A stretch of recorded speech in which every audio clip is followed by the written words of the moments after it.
Hey, Brian from Garage Mahal. Today we are going to be doing an oil change on my T474, and we are going to be using a Viver low profile oil drain pan actor, and we're getting ready to do an oil change, so definitely make sure you put your bucket up in the air, and I'll show you why in a second. We have our oil pan under there getting ready because we're going to be doing a couple things. We're going to be draining the oil, front axle, and the hydraulic fluid. May not get to all of it in this video, but just kind of show you. I hit 50 hours, but if you look outside, we had a little bit of snow, so I ended up having to push this a little bit beyond its hours. So as we pull that up, so 51.9 hours. So we went over just about 2 hours. Not hypercritical, but definitely try to stick around that 50-hour mark. And first things first, your brush guard, you definitely want to move that forward, and it's got two little handles there that you can kind of loosen that up with. Next, you have your hood release, and you want to pop that, and then you are going to raise your hood up.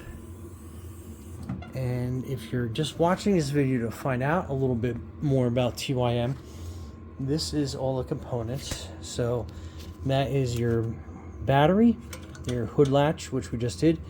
That's your horn. So there's a lot of room to actually upgrade that horn to something, I don't know, more menacing if you wanted to.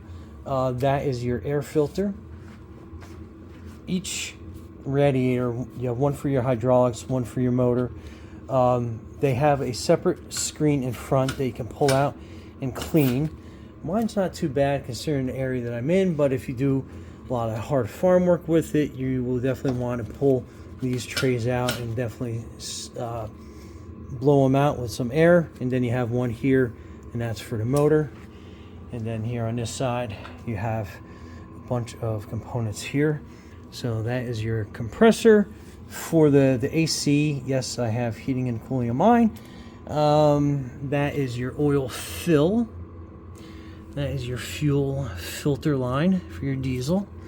And then back here is your oil filter. And then back there, kind of hard to see, but that is your dipstick for the oil. So we're going to be changing that oil filter and checking our fuel oil levels.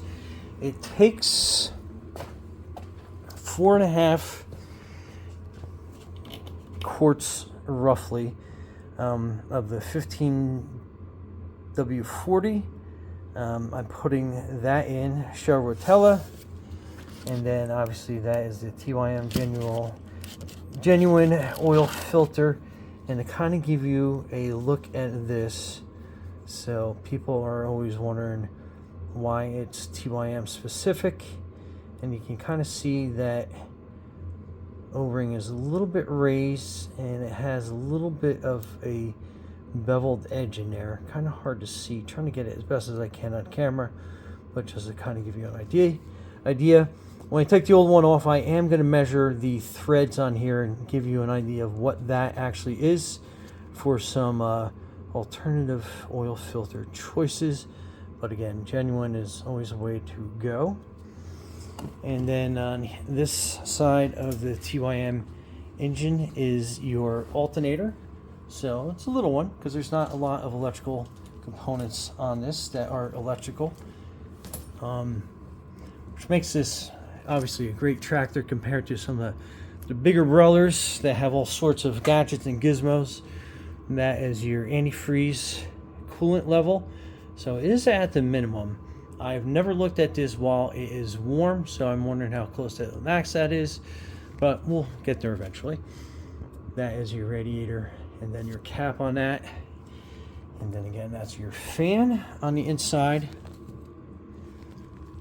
And then these are some of your other components that are in there. That is going to be your starter. Your starter solenoid is on there. Then you have your exhaust that runs down, so your exhaust actually shoots out towards the front of your tractor. And then that's basically all the engine components that I can see to point out. And then let's get right into the oil change, which is going to be below there. Oh, the front axle service is also due at 50 hours.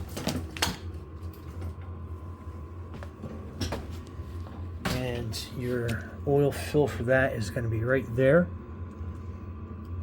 And then your drain, you have one on either side on that part of the axle, and then on the other side you have one on there, and then I believe there's one in the middle as well, so you can drain that all. And then your oil drain is going to be underneath. We'll get a view from under there. There's actually 2 oil plugs because the body of the tractor runs down the middle, so the oil pan is split to either side, just so you understand why that is why. Okay, getting ready to get underneath the tractor, and I'm going to slide my oil pan catch tray right over these pads, so if I happen to get a little messy, I am able to catch that and absorb that before I get into my garage carpet. Okay, so from underneath, that is your front axle, and that is that other drain plug I was telling you about in the center. And also that is a grease fitting that I have not noticed. That we'll make sure that we grease that up really good. And then up under here, those are the 2 oil drain bolts, which I have the backhoe attachment on, so this whole bar gets kind of like in a way of us getting a clear shot of that. But we are going to see if we can put the camera up here. Okay, so we're going to get the first one here.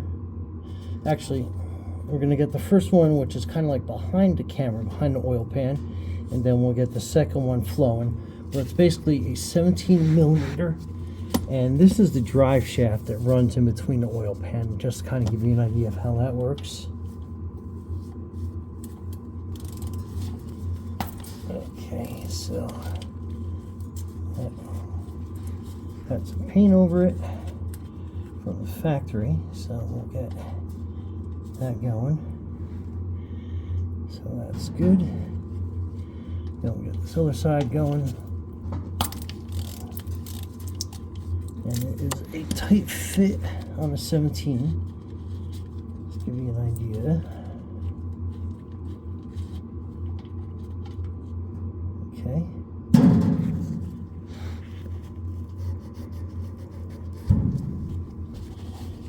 Just getting some oil off my gloves. Another great thing about these absorbing pads, kind of clean up as you go. So we got a pretty healthy stream of oil coming out.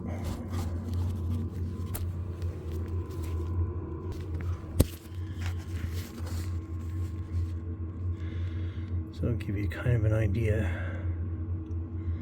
of how that is flowing.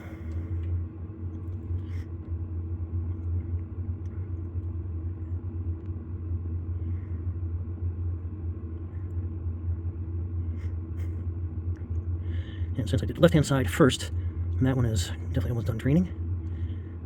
And then we got the right side. And we'll just let that drip for a little bit. And definitely a cool thing about this Weaver drain pan is I can drop the bolts down on top, and I don't have to worry about fishing them out of the oil. And then, like I said, you get a nice smooth stream through the screen into the basin. So that's pretty wild. Okay, so it looks like we are just about done draining. So let's take a peek underneath.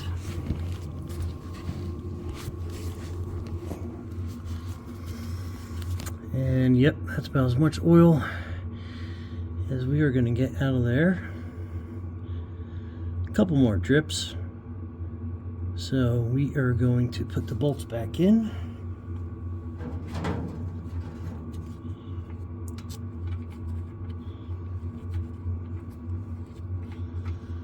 And just nice and gentle so we don't cross thread anything.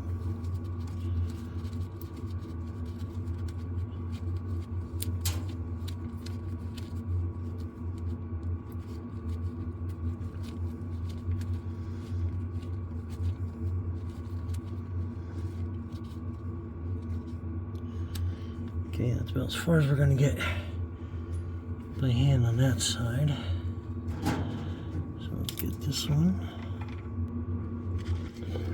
Okay, so we're gonna torque these to spec. Make sure they're nice and snug. And this one's a little off camera view, but you can get the general idea. And just double check the tightness. Okay, we're good to go. So let's go change the oil filter. Okay, so let's get this oil filter off, and just, yeah, I absolutely crushed this oil filter getting it off. So we'll let that drain. And I did not like how that moved, but hopefully when we tighten that new filter on, we'll get that. And just looking at this, make sure there's no dirt where that fastens down, and then we'll just take some oil, put it around the O-ring, and then we'll put this on.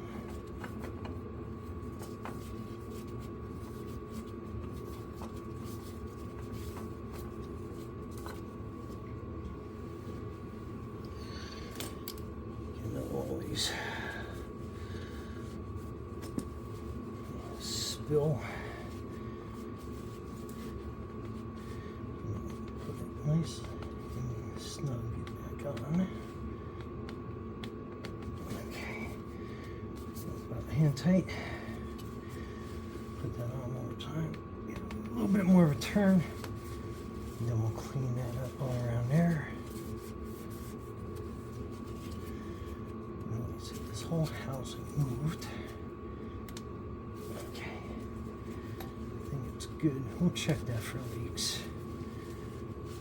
Okay, so that's nice and on there. And then this is where we fill the oil. So let me reposition the camera. I think you can see that pretty good though. So before we get that, let's get some dirt. Like there's some dirt around there.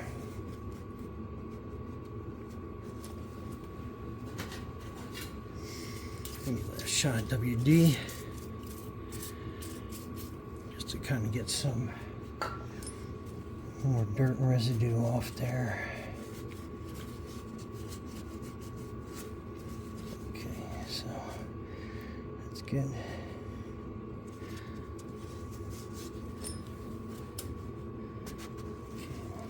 That.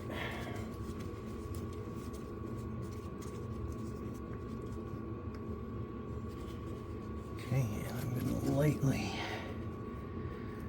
around this bottom edge. Make sure no dirt falls in there. Okay, I think we're good. Click the funnel off so that's nice and clean. We don't put any excess dirt in there.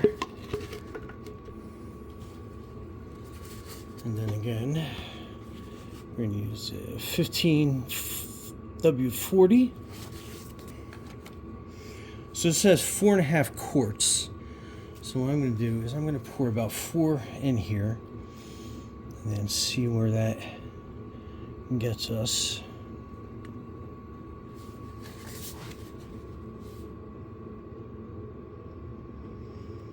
Give you more of a wide view. Kind of give you how much we've poured in there so far.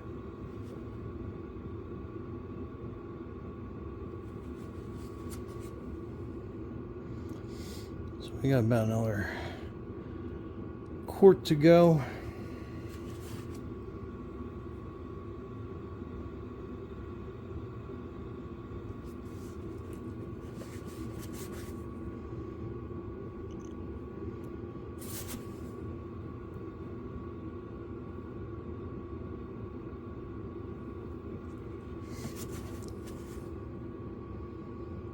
About half a quart.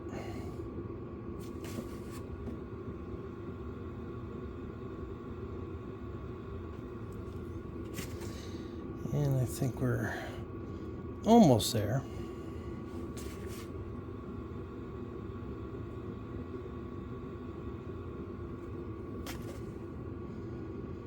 Okay, so we're looking at that line. I don't have it totally level.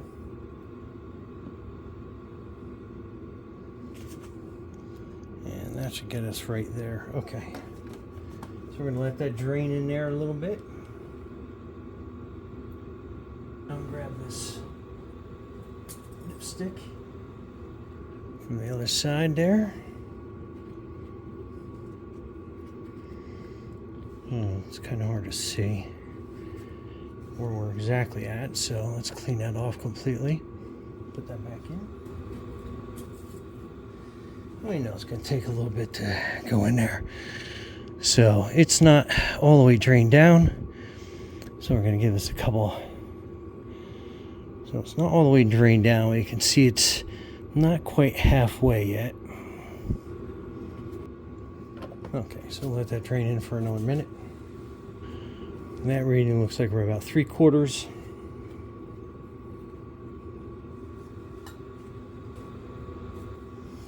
Okay, so at this point, we're about 3/4. We're going to take this out, set that down on the oil pan. We're going to put our cap back on. Now we have this off. We're going to really clean really well around. Then we have this off. Clean really well around the O-ring. Threads, make sure that's nice and clean. And what we're going to do is we're going to start it and we're going to let it run real quick just so we can get the oil pumping up into the motor, into the oil filter, and then we can really get a good idea where our level's at. We'll let that sit for about 10 minutes after we run it, and hopefully it should run a lot smoother and quieter, and we'll be back.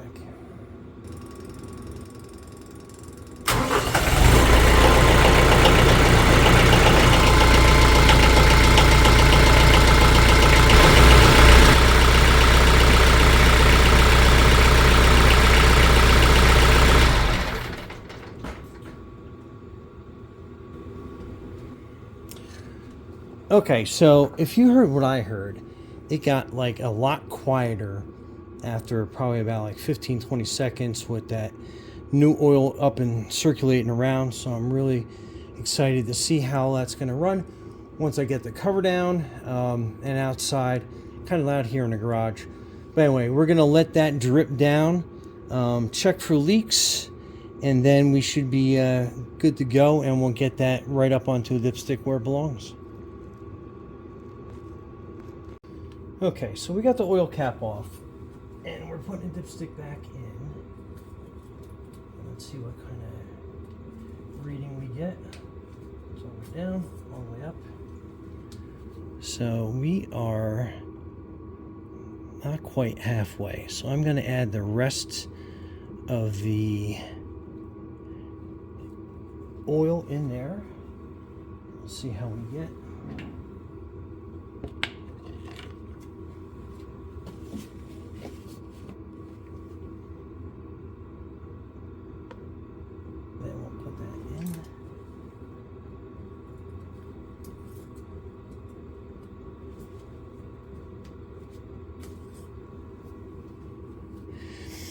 And we are probably about 3/4, and it calls for 1.05 gallons, basically slightly over 4 quarts in the manual. So we basically added 5 quarts in total, and we are still not right there at the end of the dipstick, but that's fine. We're 3/4. I think that's a safe margin to work with. Keep good enough in there. That is the oil change for your TYM 474. Make sure that's on there pretty good. And again, I didn't like how this shifted, but I don't think it was enough to make any issues. We'll just keep an eye on it, but other than that, off to the rest of our 50-hour maintenance. So